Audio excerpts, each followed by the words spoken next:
leaving you tomorrow. Seems to me, girl, you know I've done all I can. You see, I beg, stole, and I borrowed. Yeah, ooh, that's why I'm easy. I'm easy like Sunday morning.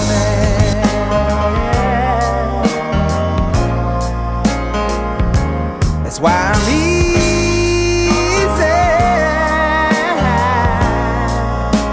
I'm easy like Sunday morning.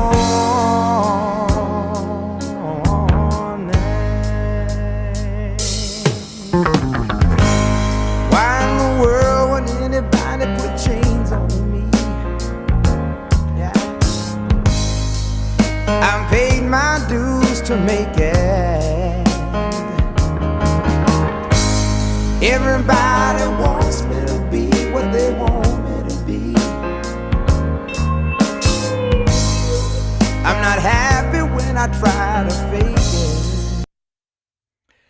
Hey, it's Soleil, and this is episode 573 of the Orange Pill Investor. And today I want to talk about whether Bitcoin makes the roll until you're right philosophy easy mode. And what roll until you're right means is that it can work either for cash secured puts, selling cash secured puts or selling covered calls. I guess it could potentially work for long calls as well, but it's a little bit more difficult since they're decaying. If you're losing that trade, then the amount that you're going to be able to roll for continues to get smaller and smaller. So roll until your right looks something like this.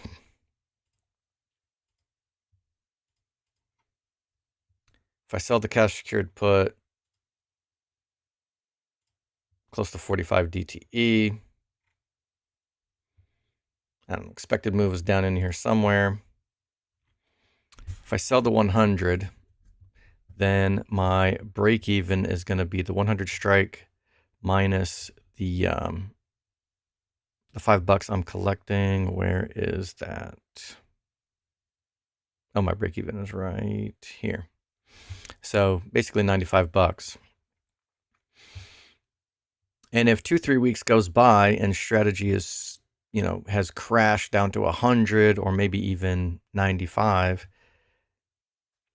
potentially I would be able to, click roll this position, try to find a new strike, and hopefully roll for a credit or a break even. And what's up, Buffalo? And then, you continue to do that until the price stabilizes, and then you're able to start going back to collecting and rolling every 2 to 3 weeks for your normal credit. And then for covered calls, it would go in the other direction. So if you're selling the 20 delta, whatever, if between now and April 2nd, if strategy starts to threaten this strike, then in 2 to 3 weeks, you'd be looking to roll to 45, 50, 60 days again. And you just keep trying to roll and roll and roll until the price reverts a little bit. So that's kind of like the whole roll until you're right philosophy. And in this scenario, I really want to focus on the cash secured put side, because if Bitcoin is going up forever, Laura, is a true statement. And this is going to be conditional, right? Because if Bitcoin goes to zero, obviously all the Bitcoin treasury companies go to zero. But the only thing that threatens the roll until you're right philosophy on a cash secured put is that it goes down and stays down. But if the bear case, if the long-term bear case for any Bitcoin treasury company derivative is like a 1x MNAV, right? If the business is completely discounted and they don't go out of business, then they should be able to get priced at least 1x MNAV. And so the treasury company, theoretically, if they don't go bankrupt, should also go up forever. along with, Bitcoin, at least to some ratio. And so this cash rolling until you're right seems like it should be easy mode. And, it's not a guarantee. Obviously, I already mentioned that even if Bitcoin does go up forever, Bitcoin treasury companies could mismanage themselves. Mining companies could have some kind of crisis with the prices of energy. They could screw up their mining center, and the fucking place could burn to the ground or something. I would assume they're insured, but regardless, a ton of things can happen. But in general, the threat to any long position is that it goes down and stays down forever.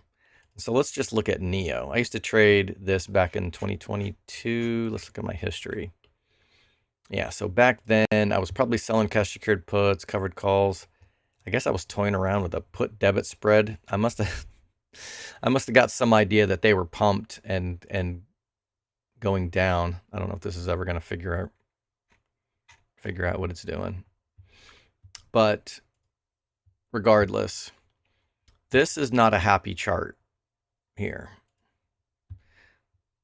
Could they recover? Could they be the next Tesla? Possibly.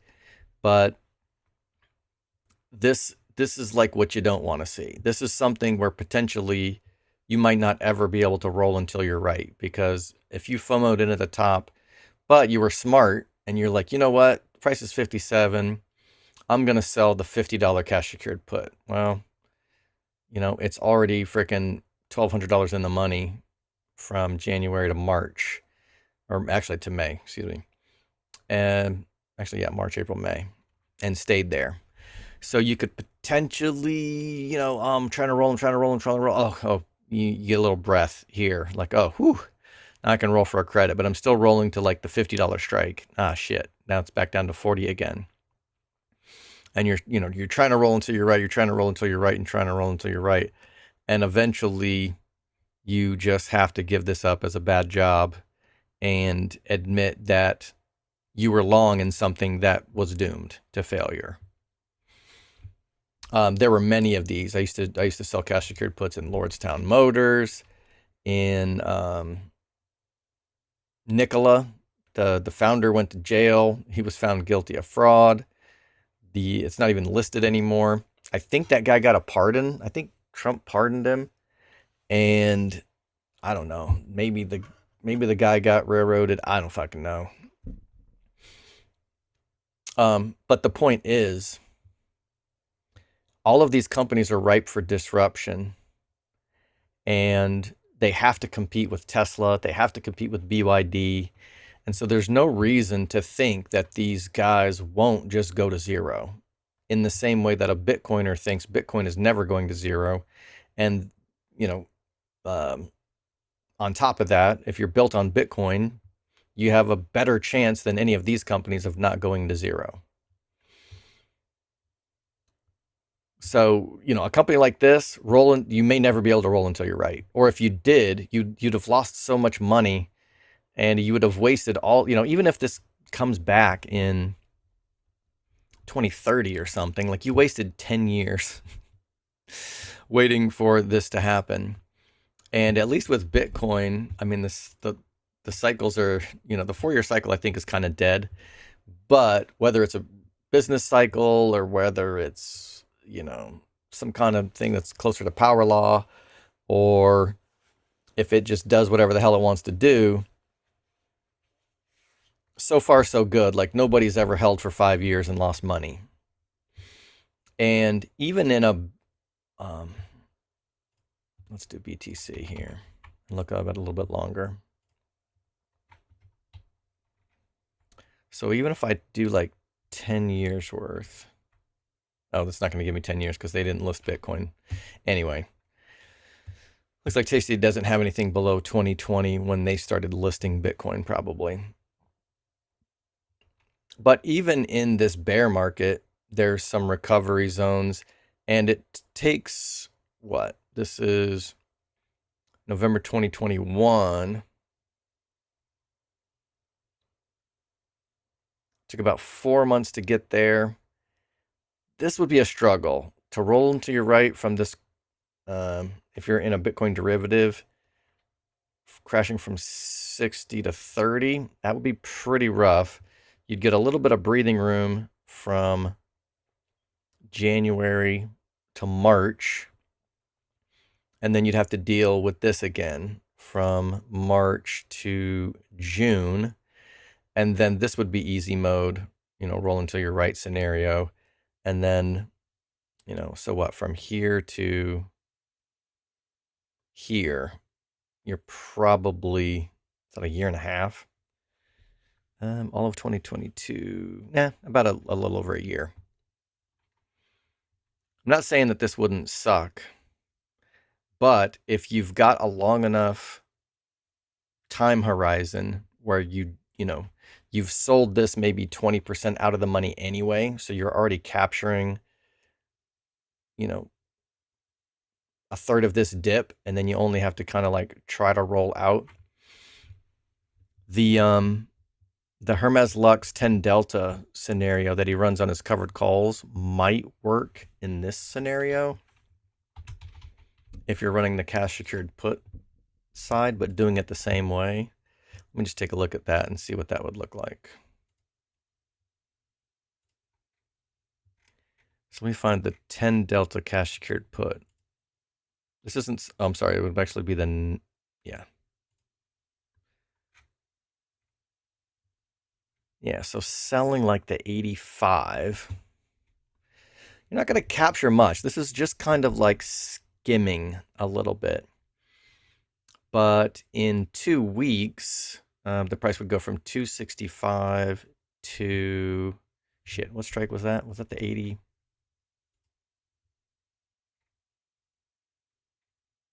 $85 costs $265. 2 weeks goes by. Now the 85 is $1.73. So you could roll it, capture the, what, $90, or wait another week and roll it for 120. 265 to 120 is like $1.30. So you'd be able to capture $1.30 every 3 weeks. Was that about $43? You're putting up $8,500 in collateral on a cash account. So what did I say? That was about $43 a week divided by 500. This is going to be like, I don't know, 0.5% or something. Yeah. So this is about 0.5% a week, which still adds up to 26% a year, even without reinvesting the profits. And so this is a pretty conservative strategy. And, you wouldn't even have to worry about roll until you're right unless strategy crashed $40 a share. Now we know Bitcoin can hit 40K from 65 pretty easily. And something like that would probably put strategy right in this area. So, when I'm saying that this is easy mode, it doesn't mean this will never happen. But any Bitcoiner understands that Bitcoin can crash to 40, but also understands it ain't going to stay there. So I think this is giving me a little, this, given any, like if I can pick any stock, am I going to do it on Apple? Is it double P? Double APL. Like these guys can get disrupted. Like they don't even make their own products. Who was talking about this the other day on a podcast? Was it, God, I can't remember if it was Visser or Lepard or somebody. Either somebody on, one of those guys were saying it, or somebody on one of their podcasts were saying it. But they were talking about how a lot of these companies don't even like make their own products. So if you think that Apple has a moat because they make phones, it's not necessarily the case, because Apple itself is like writing the software and then shipping the specs over probably to China, and then some Chinese factory is actually making the phones. I think Nvidia is the same way. Is Nvidia going to sell every single chip that they make for the next 10 years? Probably. But they're still have the possibility of getting disrupted because AI is making software irrelevant. Elon, is trolling by saying he wants to make a company called MacroHard that's just run by AI, but it's not really even trolling. That shit's going to happen. And so any of the value that companies are providing that's software based is all going to zero. The only thing that's left is going to be physical. That's my opinion.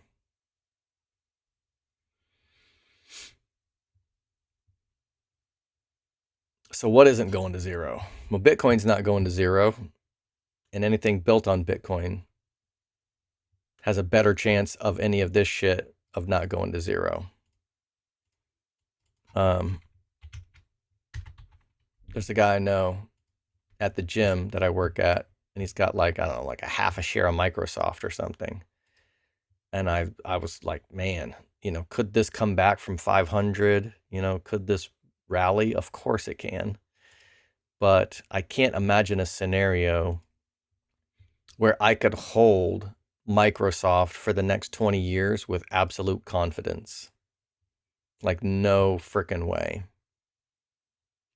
All of the productivity that AI is going to deliver, it has to attack all of the software profit margins first. It's a little bit harder to attack atoms, right? If you are actually making things, you've got a little bit of insulation there.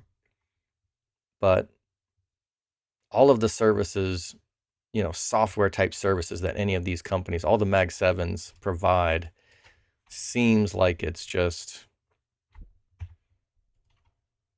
very vulnerable to disruption. So could I confidently say, oh yeah, run the cash secured put strategy on Microsoft? No, it might go to zero. It's probably got a big enough a moat to stay alive for however long. But here's another one. This one pumped briefly after COVID. There was some kind of weird ass rumor that they were gonna, I don't know, it's like, well, there's some kind of weird ass rumor that right here, this was right after the pandemic, that they were going to get some kind of like COVID contract or something, and the price pumped from $2 to $20. Well, implied vol spiked here, and so I sold some cash secured puts. But at some point I was like, oh, somewhere in here I was like, oh, this was just a mania or a tulip or a bubble or whatever. And the implied vol and the premiums are never coming back, and the price is never coming back, right? Waiting for 4 years for the price to come back to $8 a share. I'm not really looking to sell cash secured puts and roll until I'm right through all of this fucking mess. But something built on Bitcoin is a complete another story. So can't guarantee that it's an I win button, but anything built on Bitcoin at least gives me way more confidence than any of these other markets that can be disrupted. I think that's the main takeaway here. Doesn't feel that way in strategy right now. Feels pretty painful. But I'm way more confident that if Bitcoin does a thing, that all of the Bitcoin treasury companies come along with it. So I think enough rambling about that. Magic Pete, if the Bitcoin top was October, then on the bright side, we're almost a half a year through the N years of pain ahead. That's exactly my thoughts as well. So either this is a pause in the super cycle, and if we get a pump in 2026 or early 2027, was this cycle really 5 or 6 years long, or did the cycle end? Did the cycle end right here, like you're talking about? I think Nick Szabo said that it ended back here. If you plot this against gold, and that December 2024 through this all-time high was hiding the fact that the bull was already over here, and all of this is monetary debasement. Like, this is all just money printing and inflation. And that's possible. If that's the case, then this is going to be the best bear market we've ever had, seems like. Because if during a year of the bear market you can still hit an all-time high, that would be kind of insane.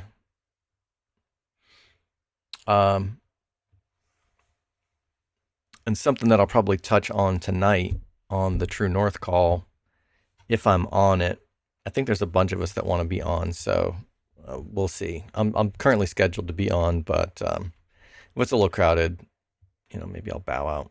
I do want to talk about some stuff tonight, but my adoption thesis for Bitcoin was individual adoption, which will continue to grow, but I kind of felt like the last cycle, this one, I felt like this was individual adoption. This was like people.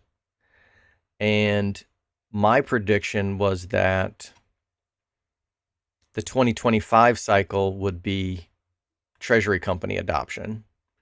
And then the 29 cycle would be nation state adoption.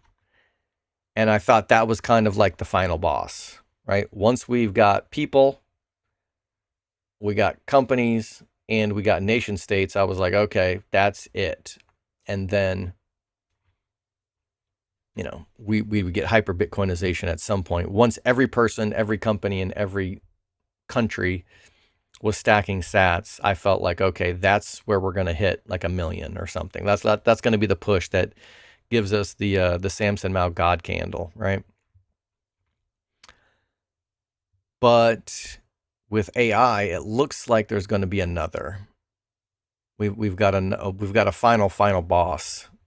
We've got a secret level or something, and it's all happening at once. Like I thought this was going to be the treasury company one, and then 2029 nations, but it looks like we're going to have agentic adoption as well, because people are going to turn AI agents loose with some cash and say, here, go make some money. And some of them are going to be able to make some money, but are they going to want to hold it in melting ice cube? No. The agents have probably seen the Sailor series on What is Money and know it's a melting ice cube, and they'll probably stack sats. So, how many AI agents can there be per person, per 8 billion people? Infinite. So once we've got billions and billions of AI agents out there all trying to stack sats, they're never going to stop, number one. And we're going to have AI agents creating AI agents. And so like that adoption could just be an infinitely exponential adoption. So I don't really know where I don't know what the limit of human plus AI productivity ends, but we're getting it all at once. So whereas I thought, we're going to get this on this cycle, this on this cycle, this on this cycle, we're actually getting treasury companies and nation state adoption and AIs all at once. I don't personally have any confirmation that there's any AI agents out there. I think some of them are trading in the stock market and doing well. So it wouldn't surprise me if there's some that are like stacking sats. I don't know if anybody's got any confirmation that they know for sure that that's happening. But humans can't really comprehend exponentials. Like our human brains it just doesn't even make sense. But AI is that's like a piece of cake for them. They're not bothered by the scale of exponentials. So they're going to understand it, they're going to participate in it, and at some point the price of Bitcoin probably just becomes completely disconnected from dollar price. Like it's just going to be, what was it, Weimar Germany style inflation. A wheelbarrow of cash to get a Starbucks or something. And like, what's Bitcoin going to be at that point? 1 million, 10 million a coin?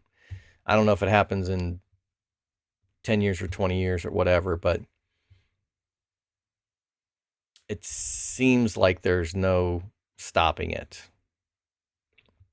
Once AIs are making more AIs, it's like, that's just like, what does Jeff Booth call it? When a line of code is writing a line of code, what's that cost? Next to nothing. So the cost to produce them is next to nothing. And then the cost to keep them going is just whatever energy costs. And Bitcoin mining is already driving the cost of energy to zero because it's an infinite bid on lower prices. Jeff Booth goes over that just over and over. If you've seen a half a dozen of his interviews, you've probably seen him talk about use the bread baking analogy. Basically that an infinite bid on lower prices means that the cost of electricity is going to zero because Bitcoin miners are an infinite bid on lower energy prices. They'll take all of your excess power that you can produce if you keep the prices low. So if the price of energy is zero and the price of AI that just needs energy, writing and making more AI is zero, then we just get exponential deflationary pressure. And hopefully they're on our side because we don't want Skynet. All right. With that being said, let's see how it actually works. I'm suspecting I may have a couple of positions to move because strategy is down a little bit. I may need to roll down for a little extra credit, but maybe not. So here's an example. I sold 20 of the 13 strike cash secured puts on Cypher 9 days ago. Since the price is down from like 16 or 17, the price of the option that I sold is not coming down. It's basically break even. But if the price keeps going down to 13, then when this is around, 20 days to expiration, I would be looking for an opportunity to continue to just roll out, probably to the same strike and maybe as a break even, and just keep rolling until I'm right. Let me switch over to the 5K account real quick because this Cypher, and we just started selling Riot, but we had me and my brother-in-law copy trade these two positions, and we've flip-flopped around between the miners depending on which one costs what. So Cypher, Wolf, Riot, CLSK. Can't remember if I'm missing one. I refuse to trade Mara because they're a shit coin, so I don't even bother looking at them. But we've been trading these for several months, and he's never been assigned. We're choosing like options that should have like a 20% chance of assignment. But even when we're selling, when Cypher's 20 and we're selling the 15, you know, it's dropping to 15, but then this little bump right here, you can roll for a credit, and then you can roll for a credit, and then boom, it's back up to 18. Easy peasy rolling for a credit. This put us into a little bit of a bind right here. We were probably selling, I can't remember what, well, I guess I can look. What time frame was that? So in February.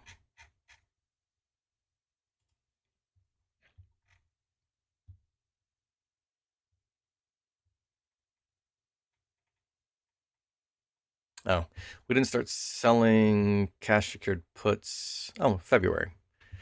So actually, we started selling them here. We started selling the 16, then rolled. Yeah, held this damn thing for what? Oh no, was this the roll?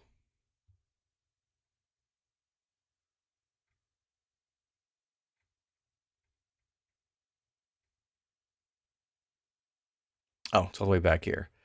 So rolled.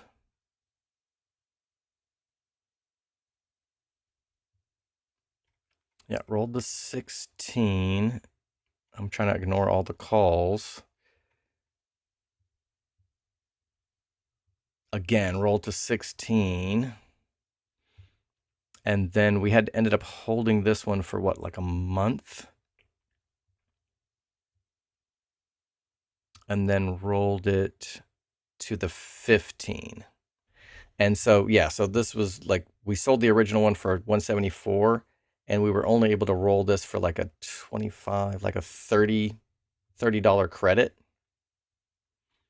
Whereas normally, if I had been able to roll to the 16 strike, I would have probably like bought this one back for 80 or 90 and then rolled it out for another 180 or something. So because Cypher has been coming down, it's made the frequency of our rolls much longer.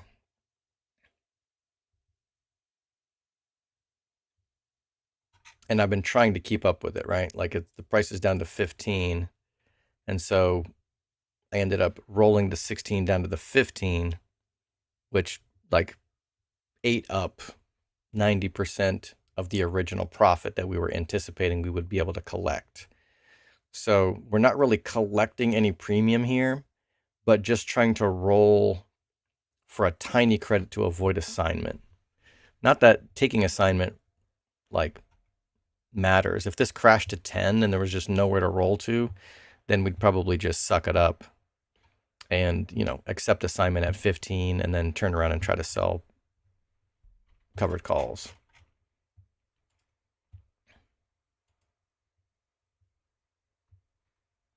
All right, I'll come back to this one. All right, so nothing to do here. Tesla. Okay, this is the one that I got to pay attention to. So I had rolled this one down to 422, and I've been trying to do this one 3 days a week. So let's roll for 2 days. And you know what? I'm just going to roll very close to the expected move.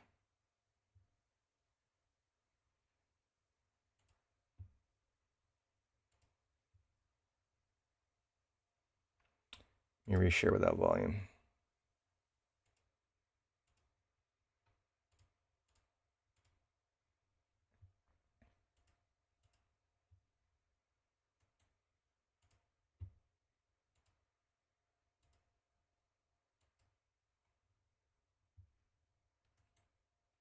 So I am sacrificing, 100% of my upside in this position, which definitely rubs some people the wrong way because my cost basis is 460. This is unofficial because it doesn't count all of the premiums that I've collected. But this is over 1% return on capital that I can do 3 times a week. So if I prorate that out, that would be, well, like 1.25 Yeah, like 3% a week at least. Close to 4% a week returns with no upside. And so while I'm still trying to chip away at this margin use, I had this down to about like 11 or 12 grand, but I ended up having to transfer 5 grand over to my wife's account. So digging myself right back into the hole.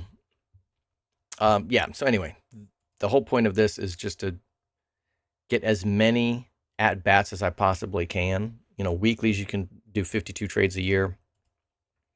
With this 3 times a week, I can make 150 trades a year.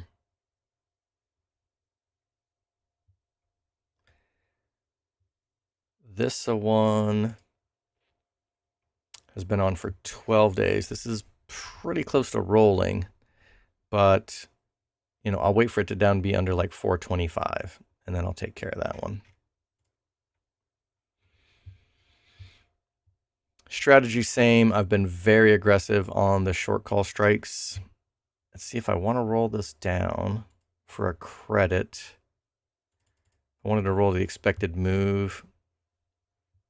I could get another $60.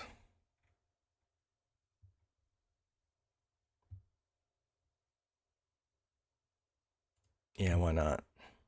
If this rallies, you know, maybe it stays under 130 anyway.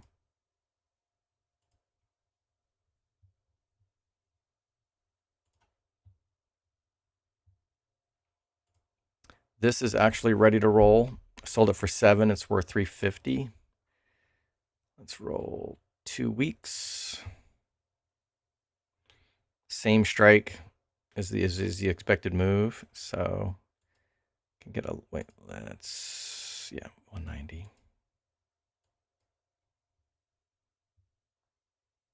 Thought I was gonna get a fill.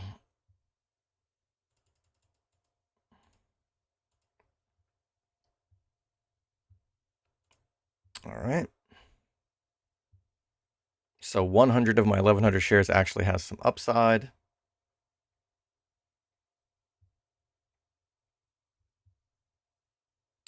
Just rolled this poor man's covered call out. Just rolled this one out a week ago. 2 weeks ago, still not ready. And then I've got my cash secured puts that I'm trying to roll until I'm right. Like these are clearly in the money, like well in the money.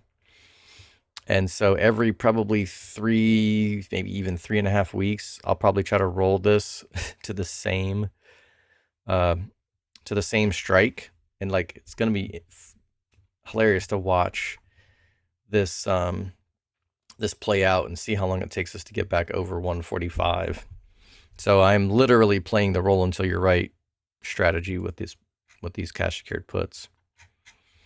And so far so good on this one. Been open 9 days, but definitely not ready to roll because the price is coming down.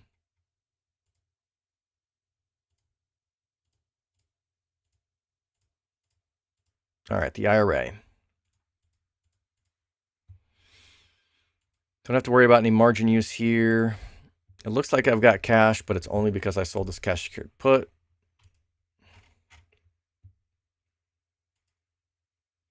Iron.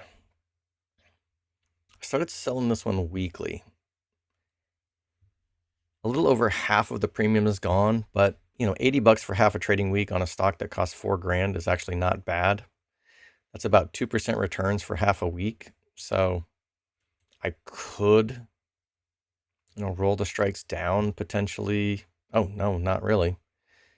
To the expected move, I'd be rolling them up for a debit. So I'll just do nothing. I'll do nothing there. This is getting close to being ready to roll. Yeah, 920, but it's only been on for a week. Let's see if I roll expirations to the expected move.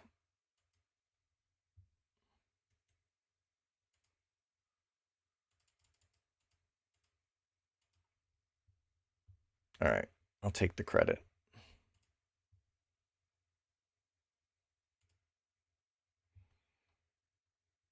All right, so with the cipher call, there's not much left here, but 20 cents technically, if I prorate this out for a full trading week, that's 11 cents times 2 is 22, which is still a little bit more than 1% for a week.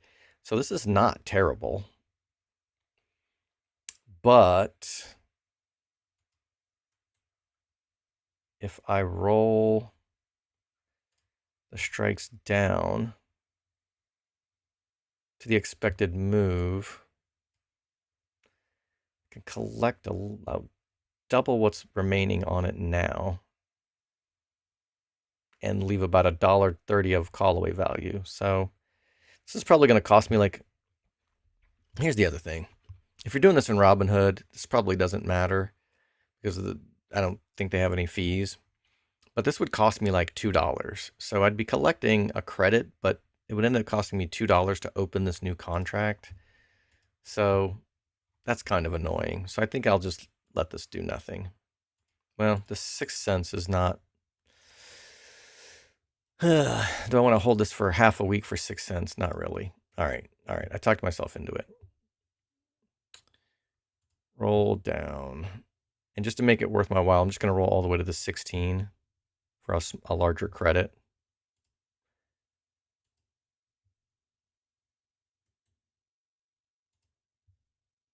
And get screwed on the bid-ask spread a little bit as well. Okay. That is a little better. So even this, oh, I rolled the different strikes. Yeah, so even the 16.5 is collecting 1% returns for the rest of this week. And I've got this cash secured put that I will continue to roll.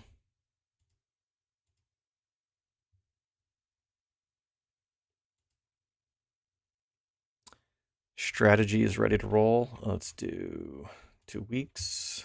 Expected move. No fill. No insta fill.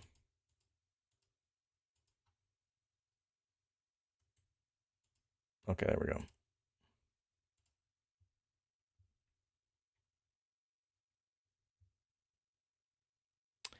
Foreman's covered call is also ready to roll, unfortunately. And looky there. So the price had dropped from 500 to 400 to 300 to 200.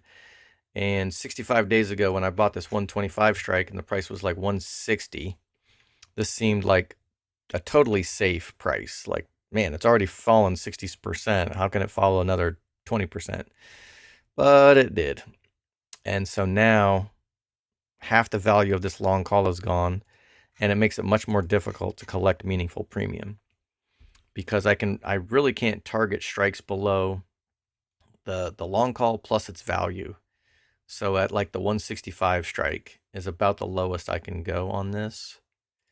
So I can go out 1 week and I can't even go to the expected move.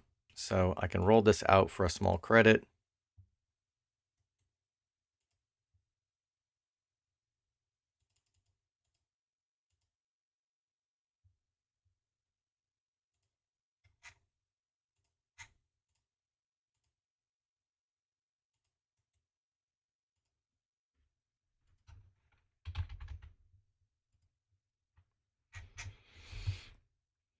All right. So the cash secured put that I sold is the 13. So my buying power says 26, but I have to subtract the 13 out.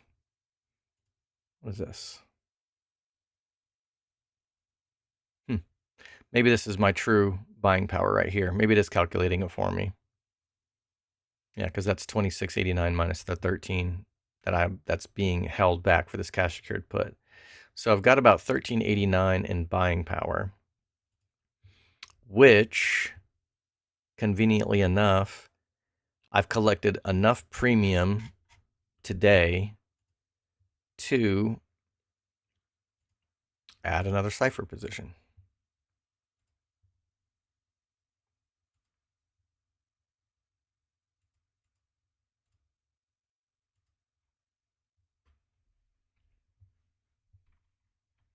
this is how, this is kind of the whole point, is to reinvest the premiums into more positions that generates even more premiums. This is what takes the additive returns and makes it a multiplicative return,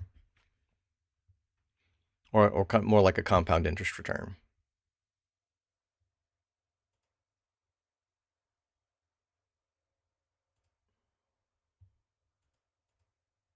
Yeah, my maintenance excess is $200. I could take the 200 and buy some undervalued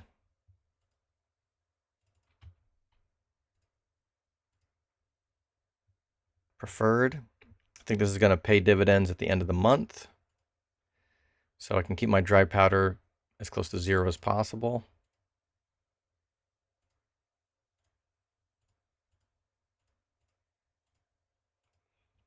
All right, spending account.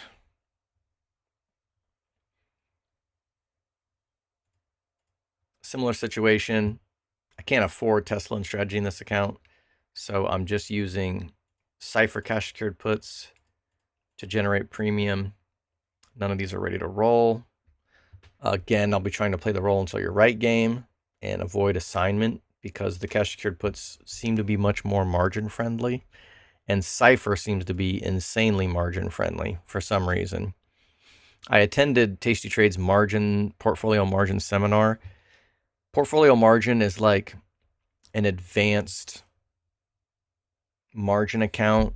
You have to have a certain minimum to justify the portfolio margin. I thought I was going to get some insight on how they calculate it, but they were saying that they don't judge each individual position, but the total margin risk of the entire account at like 15% of your total account's value is like the margin used for each position. But I didn't really find that to be the case. Like Cipher has a very favorable margin compared to Strategy, compared to Iron, compared to most of the other mining stocks. Compared to any of the Mag 7s. So I really couldn't make heads or tails of what the hell they were talking about with how they calculate how much buying power reduction is really going to accompany any particular position. What they were saying during the seminar didn't really seem to match what I was seeing, and they didn't choose my question to answer. So I didn't really learn much. Okay. Yeah, so these are not ready to roll, so there's nothing really for me to do here.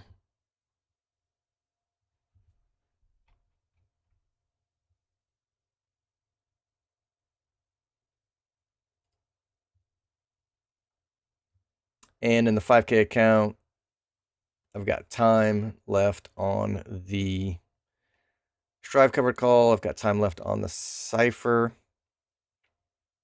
If I prorate these out, there's still enough there, and it's not really worth me getting screwed by the bid-ask spread to roll this for a credit. Most of these ASST2 positions are just waiting to die. I really should have unloaded those before the reverse merger and then like bought them after, because the calculations are making these virtually untradeable.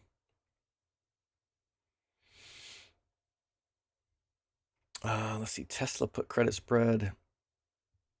Tesla, I'm bullish on Tesla, but they are not cooperating. Apparently, the price doesn't want to go up. Copy trading these two. Every once in a while, take my premiums, stack some long positions in case something good happens. Well, so far, nothing good's happening. I've stacked 4 SATA shares. That's worth about $360. I need another 700 or more to be able to start selling cash secured puts in something cheap. Let's Riot. All right, it's 15. I think CLSK is closer to 10. Yeah. So if I stack about $1,000, I can turn around and sell another cash secured put here. Or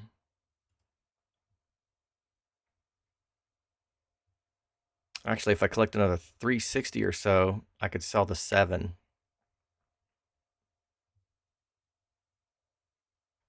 So this is another way to, I like to be very aggressive with my cash secured puts when I can and just hunt the premium, collect a bunch of money at the money. But if I've only got $700, I can't afford to sell a $9 cash secured put.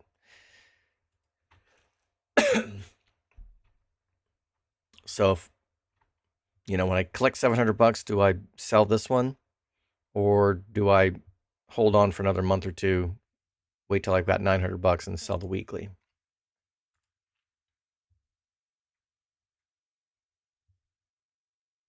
Holding on a little bit longer when you're holding preferreds that are earning, interest and potentially appreciating themselves if you bought them at a discount is it's kind of nice. All right, I think that's it for the day. Appreciate everybody for tuning in. Be good, Joe.